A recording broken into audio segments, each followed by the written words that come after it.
Hey guys, welcome back to another video. Now in today's video, as you could probably tell from the little intro, it's going to be talking about light boxes. So I want to talk to you about why you should buy a light box, why you need a light box, and basically the benefits of having a light box. The reason why is because I got a light box for Christmas in 2019 and I felt like there isn't enough information out there on the web or on YouTube discussing for creatives why a light box is such a good tool to have. And so I wanted to just bring you this video to explain sort of my ideas, a bit of information about light boxes, sort of who would use them, and some sort of considerations, recommendations on what you should look out for when getting a light box. So I'm going to start off by explaining what a light box is. So a light box is a box, essentially, or a thin surface which holds LEDs. Now them LEDs generate light evenly across the surface. So that'll help eliminate shadows and any uneven light.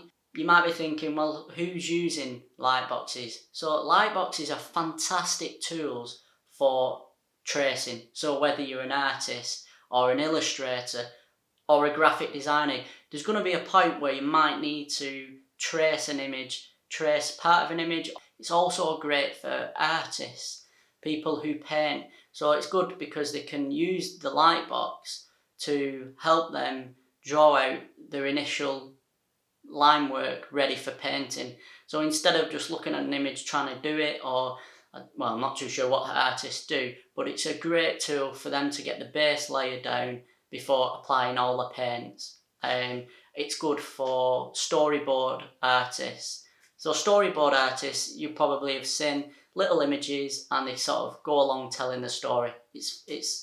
Storyboards are usually used for like advertising, commercials and films. You might be a fantastic artist and be able to draw through memory and get something that looks very lifelike on the page. But if you're more like me or just normal people, we tend not to have that skill and that ability to go, oh yeah, I know what the city of New York looks like. I can draw it straight away. So the great tool with a light box is, as a storyboard artist, is you can use reference material. So you could get a picture of New York, for instance, put it on your light box, and then you can create your storyboard through tracing that outline and then inputting sort of whatever image or anything you want situated in that background. So it's a fantastic tool for that. For illustrators, again, they can use it for refining the initial sketches, for creating line work ready for putting it on the computer, digitizing it and adding colour and things like that. It's also fantastic for comic book artists. So they can use it for similar reasons, using it for referencing and also for duplicating scenes relatively quick. And that's also a good way for animators. If you're an animator out there and you're constantly redrawing the same scene over and over again, but changing sort of an expression on a character or something in the background, if you're not using a light box, it can be very tricky to get everything to align, to make it all look the same. So a light box will just help with that.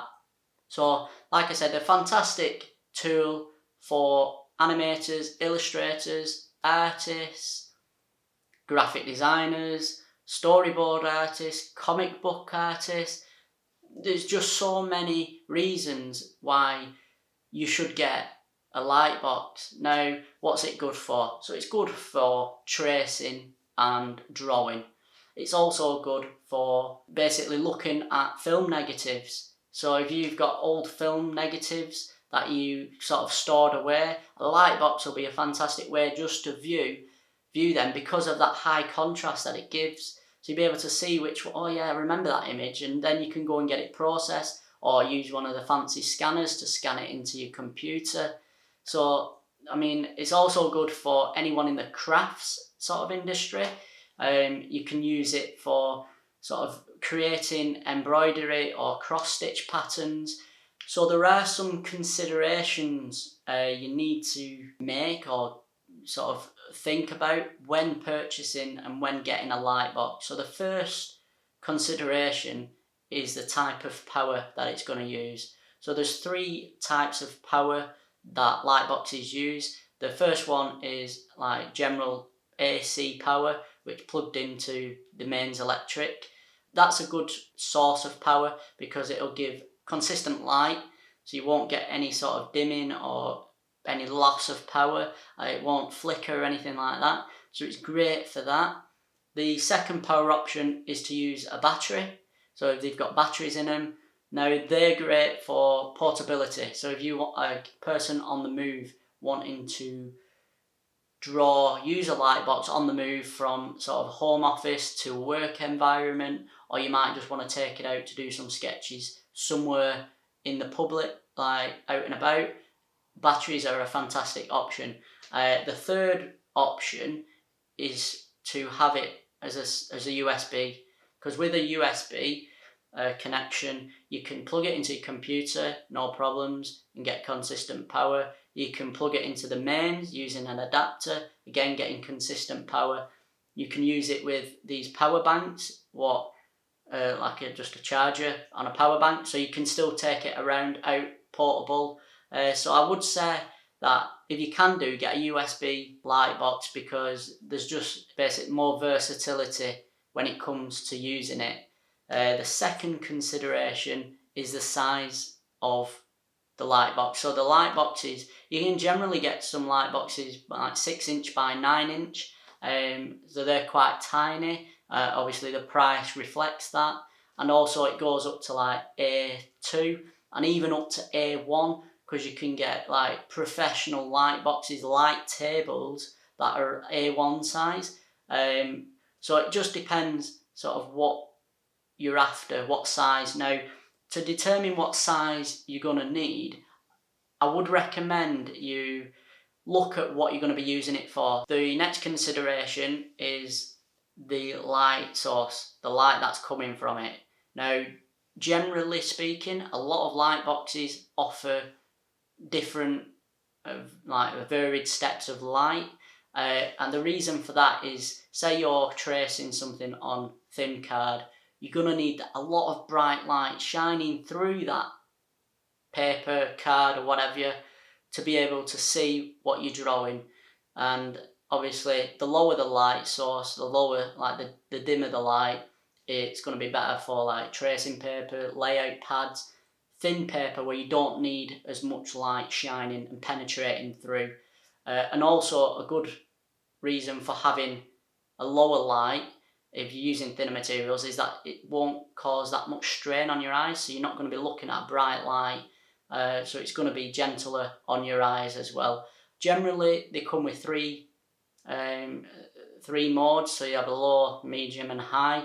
The one I've got has like 5 steps, but I think there's smaller increments, so you're getting the same, but it's just spread out over smaller more increments, if you will. But I don't really think it's necessary. 3 is going to be plenty enough. And then, just like probably everyone and anyone, the main consideration is going to be budget, sort of the price you're going to pay. But I mean, these light boxes now, back probably a few years ago, they were probably relatively expensive, but now you can get them. I mean, they start off at like $10, and they range so you can get a small one, like a 6 by 9" for about $10. You can work your way up, A4, A3, A2. They're going around $50 to $100, and then you can get onto like A1 size and bigger than that, and they're like generally a couple of $100 for them. So it just depends what your budget is. If you can do, and you've probably watched videos before and they always say this, is always get the best one you can afford. And I mean, you could get an A4 one and think, I'm going to be alright with that, but then if you get an A2 one or an A3, you're almost future-proofing it. So if you do end up doing larger artworks, or you need something with a light source of a larger scale, you've got that bigger canvas surface, basically. So like I said, I know budget's going to be important to a lot of people because it is for me, but if you can do, always try and get a bigger size, because you can always go larger, but you can't, once you've bought small, you can't go big from small, if you know what I mean.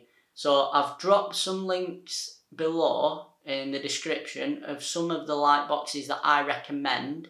I've done recommendations through all price brackets, so if you want a cheaper one, I've sort of give a recommendation on what I think the best one for that budget is, and then I've gone all the way up to like the large scale ones, and again they're just my recommendations. Basically I've reviewed these and thought what's best, what's the power source, what's the size like, the brightness, and basically just give you the best ones I think you should be getting.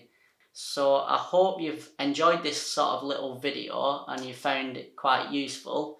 If you have, please give me a thumbs up, subscribe, and click the notifications bell so you can keep up to date with all the content that I'm creating. If you didn't like the video, still comment below. Let me know what you didn't like about the video, because I want to improve on these videos to make sure that I'm giving you guys the best content that I can possibly create. So whether it's the lighting, the sound, the topics, the way I'm delivering it, just anything that maybe you didn't like or you did like, drop me a comment below because I would really appreciate it. So I'm going to leave it there. Tune in for the next one and I'll see you.